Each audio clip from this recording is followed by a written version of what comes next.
আসসালামু আলাইকুম। The football জোনে আপনাদের সবাইকে স্বাগত। বাংলাদেশ ফুটবল দলের প্রধান কোচ হিসেবে যোগ দেওয়ার পর থেকেই অম্লমধুর সময় পার করছেন হাবিয়ার কাবরেরা।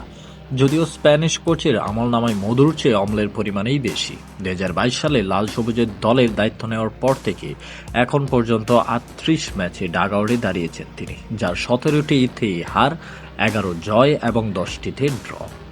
বহুদূর পথ পাড়ি দেওয়া লাল সবুজের অ্যারেনায় কাবরেরার চুক্তির মেয়াদ শেষ ৩০ এপ্রিল।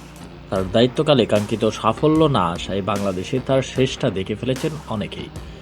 তাদের দাবি, সিঙ্গাপুর ম্যাচে জামাল ভুঁইয়াদের কোচ হিসেবে শেষবারের মতো ডাগআউটে দাঁড়িয়েছেন কাবরেরা।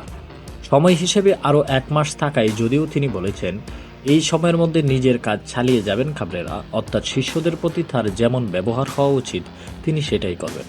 বাংলাদেশের এই স্প্যানিশ কোচ বলেন, দেখা যাক এখন কি হয়, এখনও ১ মাস সময় বাকি, তবে আমার পরামর্শ হলো এভাবেই চালিয়ে যাওয়া উচিত। সত্যি বলতে কে দায়িত্বে আছে সেটা বড় কথা নয়, আমার মনে হয় সঠিক সিদ্ধান্ত নেওয়া এবং দলকে কিছুটা দূরদর্শী দৃষ্টিভঙ্গি দেখিয়ে দেওয়া জরুরি।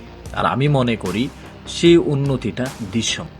আমার অধীনে যেটা সম্ভবত আমরা পারছিলাম না, তা হলো আরও কিছু ইতিবাচক ফলাফল, তাই না? সুতরাং আমি মনে করি ফেডারেশনের উচিত এই খেলোয়াড়দের উপর আস্থা রাখা, তরুণ খেলোয়াড়দের সুযোগ দিয়ে দলকে নতুন করে সাজানো। যারা অনূর্ধ্ব-২০ সাফে খেলেছে তারা খুব ভালো করছে, খেলোয়াড়দের উৎসাহিত করা এবং তুলে আনার প্রক্রিয়াটা চালিয়ে যেতে থাকা।